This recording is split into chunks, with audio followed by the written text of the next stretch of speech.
Paris, 14 avril 1988. La porte vitrée d'une petite brocante au fond de la rue de Lappe s'ouvrit avec le tintement de sa clochette. Deux hommes entrèrent. L'un portait une veste en velours, côtelets bleus, nuit sur un pull en laine, bordeaux à col rond, un jean gris anthracite des bottes en cuir, marron foncé légèrement usé au talon. Une écharpe en laine à carreaux verts et bleus enroulée, sans cérémonie autour du cou. Un bonnet en laine gris anthracite enfoncé jusqu'aux sourcils. Johnny Hallyday. L'autre était plus petit, 62 ans. Les cheveux blancs soigneusement peignés de côté des lunettes à monture dorée. Un par-dessus gris perle sur un gilet de laine marron, une chemise blanche avec une cravate bordeaux à petits pois bleus, un pantalon de flanelle beige, des chaussures de ville noire, impeccablement cirées.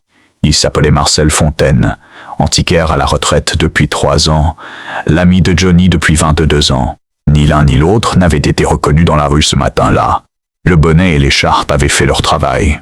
Le propriétaire de la brocante, Didier Arnoux, était en train d'étiqueter des objets derrière son comptoir quand la clochette avait sonné. Il leva les yeux. Dans une demi-heure, l'un des artistes les plus populaires de France allait tenir dans ses mains les disques que personne ne voulait plus depuis 20 ans et dire quelque chose qui allait changer la matinée, la journée, et peut-être davantage. Mais Didier Arnoux ne le savait pas encore. Didier Arnoux avait 44 ans. Il ouvrait sa brocante rue de Lappe à 9 heures précises, chaque matin, parce que la ponctualité était la seule forme de sérieux qu'il connaissait dans un métier qui n'en demandait pas beaucoup par ailleurs. 15 ans plus tôt, il avait essayé de monter une galerie d'art contemporain dans le Marais. 2 ans de loyer trop cher et de vernissage que personne ne venait voir. Après ça, il avait repris la brocante que son père lui avait laissée et n'avait plus jamais regardé vers le haut. La brocante de la rue de Lappe vendait ce que les brocantes vendent. Des meubles anciens, des miroirs, des lampes art déco, des services de porcelaine dépareillée, des outils anciens, des photographies d'inconnus, et dans le fond du magasin, sur des étagères en bois brut, plusieurs centaines de disques vinyles que Didier avait rachetés à la liquidation de 3 autres boutiques, en fermant et qui n'avaient pas bougé depuis 8 mois. Ces disques, Didier le savait, n'intéressaient personne. Pas ses clients habituels, des décorateurs à la recherche de meubles, des bourgeois du 11e qui cherchaient des bibelots, des touristes qui voulaient quelque chose qui ressemblait à Paris. Les disques restaient sur leurs étagères du fond comme une population oubliée que personne ne venait visiter. Didier avait baissé les prix 2 fois. Rien. Il avait envisagé de les donner à une association. Il ne l'avait pas encore fait parce qu'il n'avait pas eu le temps, ou parce qu'une partie de lui n'avait pas encore renoncé.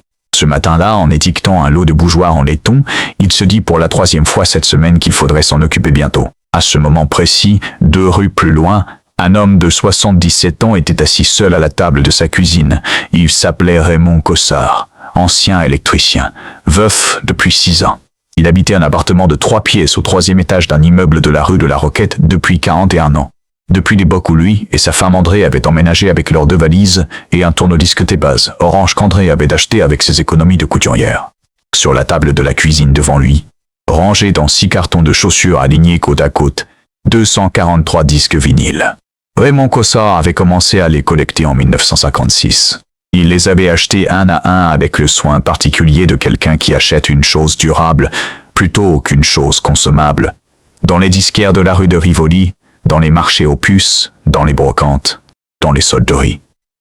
Il les avait écoutés chaque soir dans le salon avec André après le dîner, assis dans leurs 2 fauteuils, les fauteuils face à face avec le tourne-disque entre eux sur la table basse.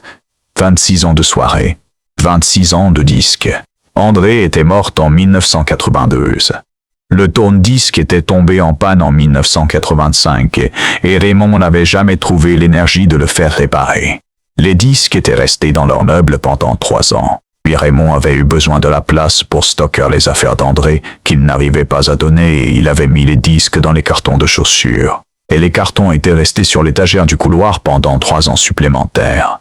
Ce matin, son fils Thierry était venu lui rendre visite. Thierry avait 44 ans. Il habitait Versailles. Il travaillait dans l'informatique et il avait regardé les cartons sur la table de la cuisine avec l'expression pratique d'un homme qui résout des problèmes. « Papa », avait dit Thierry, « ces disques prennent de la place.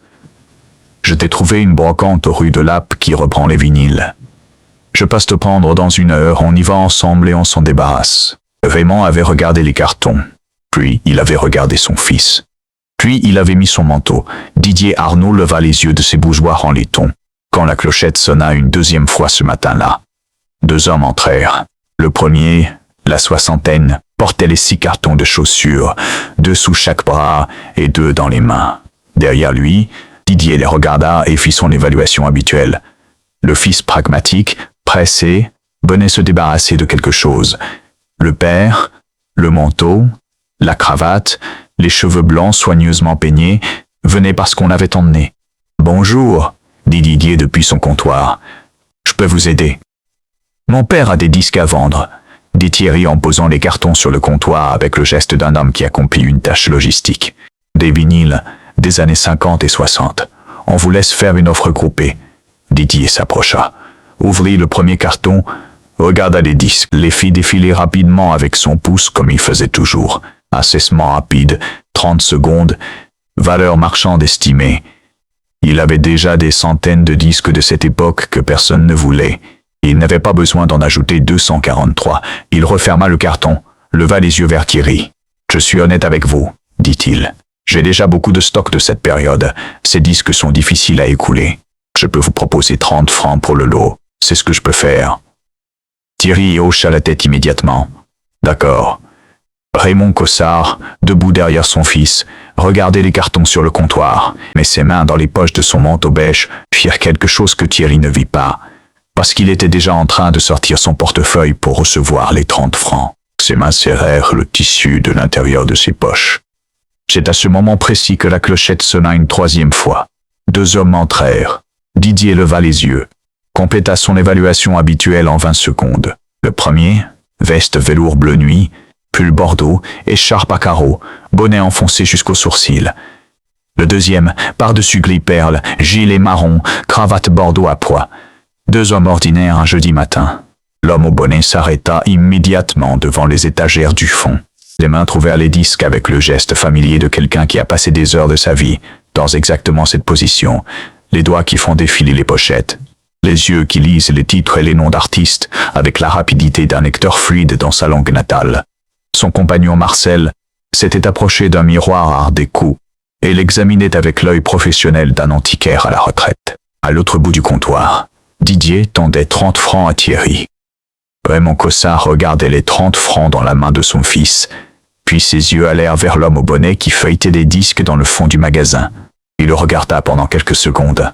Quelque chose dans la façon dont cet homme tenait les disques, avec les 2 mains en les inclinant légèrement vers la lumière pour lire les étiquettes, en les reposant avec précaution.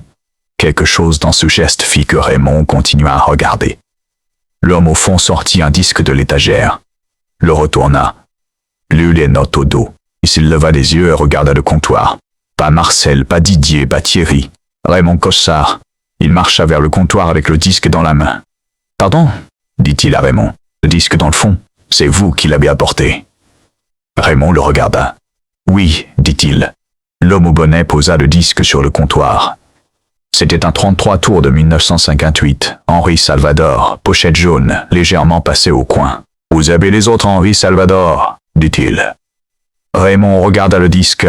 « J'en ai 6, dit-il. Ils sont dans le 2e carton. » L'homme au bonnet ouvrit le 2e carton lui-même. Pas avec la permission de Didier, avec le naturel de quelqu'un qui cherche quelque chose de précis et n'a pas de temps à perdre avec les protocoles. Il fit défiler les disques, trouva les 6 Henri Salvador, les sortit un à un et les posa en rangée sur le comptoir, puis il ouvrit le 3e carton, puis le 4e. Didier regardait depuis derrière son comptoir avec l'expression d'un homme qui ne comprend pas encore ce qui se passe, mais qui a arrêté de parler, parce que quelque chose dans la qualité de l'attention de cet homme. Thierry tenait toujours ses 30 francs dans la main. L'homme au bonnet avait maintenant ouvert les 6 cartons et examinait les disques avec la concentration d'un archéologue sur un site méthodique, précis, les mains sûres, le regard qui ne rate rien. Puis il s'arrêta, prit un disque, le regarda longuement, le retourna, lut quelque chose au dos, le reposa très soigneusement sur le comptoir, séparé des autres. Puis il enleva son bonnet. Marcel, depuis son miroir art déco, observait la scène avec le plaisir particulier d'un homme qui sait ce qui va se passer et a décidé de ne pas intervenir. Didier Arnaud regarda l'homme sans bonnet. La reconnaissance arriva comme elle arrive toujours, en plusieurs vagues, pas tout en même temps.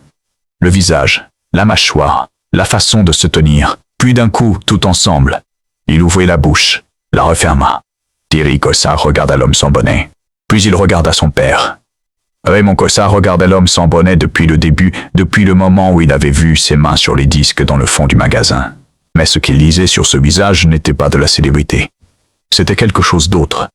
C'était la reconnaissance de quelqu'un qui a aimé les mêmes choses que lui. L'homme sans bonnet s'appelait Johnny Hallyday. Il posa les deux mains à plat sur le comptoir de part et d'autre des disques étalés. Il voulait dire quelque chose, mais les mots ne venaient pas dans le bon ordre. Johnny Hallyday ne lui laissa pas le temps de trouver l'ordre. Il regarda Raymond Cossard. « Ces disques sont les vôtres, dit-il. »« Depuis combien de temps ?» Raymond le regarda. « Depuis 1956, dit-il. 32 ans. » Johnny Hallyday hocha la tête. Il regarda le disque qu'il avait séparé des autres sur le comptoir. C'était un 25 cm de 1957. Edith Piaf, La vie en rose, pressage original Columbia. « Vous savez ce que c'est ?» dit-il à Raymond. Raymond regarda le disque. « Oui, je l'ai acheté en 1957 chez un disquaire de la rue de Rivoli. Il m'a coûté 3 semaines de salaire d'électricien apprenti. La valeur actuelle est entre 2000 et 3000 francs, dit-il simplement. Pas 30 francs pour le lot.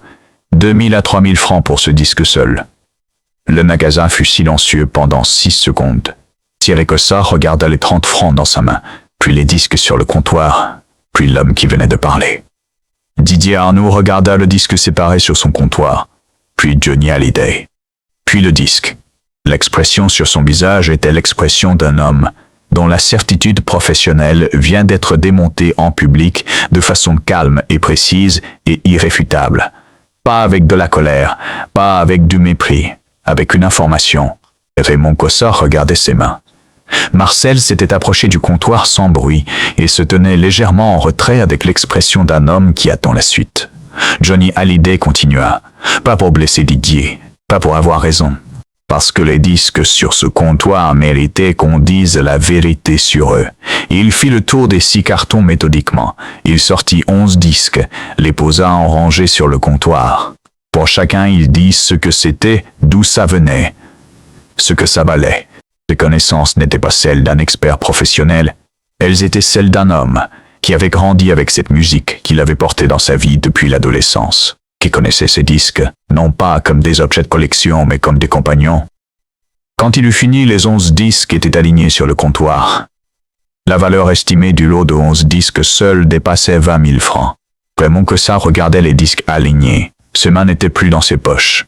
Elles étaient posées à plat sur le bord du comptoir, grandes et légèrement tremblantes, les mains d'un électricien de 77 ans qui venait de comprendre ce qu'il avait failli laisser partir pour 30 francs. Voilà le premier coup de théâtre de cette histoire. Johnny Hallyday ne s'arrêta pas à l'expertise. Il se tourna vers Raymond Cossard et il lui posa une question que personne dans ce magasin n'avait posée depuis que les cartons avaient été posés sur le comptoir. « Avec qui vous les écoutiez ?» dit-il. Raymond le regarda. « Sa femme, dit-il. On les écoutait le soir, après dîner, pendant 26 ans. » Johnny Hallyday hocha la tête lentement, comme quelqu'un qui reçoit une information qui demande à être reçue avec le temps qu'elle mérite. « Elle est partie, dit Raymond. » En 1982. Johnny Hallyday ne dit rien pendant 3 secondes.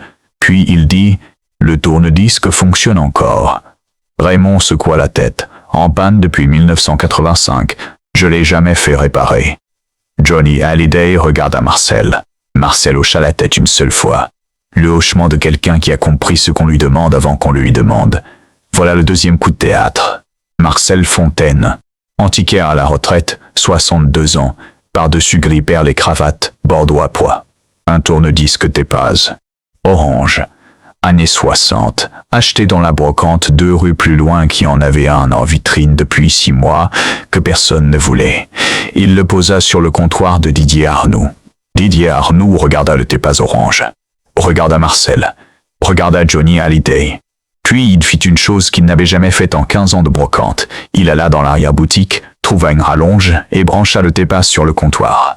Raymond Cossard regarda le Tépaz orange. Ses yeux firent quelque chose de difficile. Ils essayèrent de trouver la manipulation dans tout ça et ne la trouvèrent pas. « C'est pas le même, dit-il finalement. Le nôtre était orange aussi, mais il avait une rayure sur le côté gauche. » Johnny Hallyday regarda le Tépaz. Il prit le disque de la Piaf. le sortit de sa pochette avec les deux mains, le posa sur le plateau, posa le diamant. La voix d'Edith Piaf remplit la brocante de la rue de Lappe. Un jeudi matin d'avril 1948, Didier Arnoux posa ses deux mains sur son comptoir et ne bougea plus.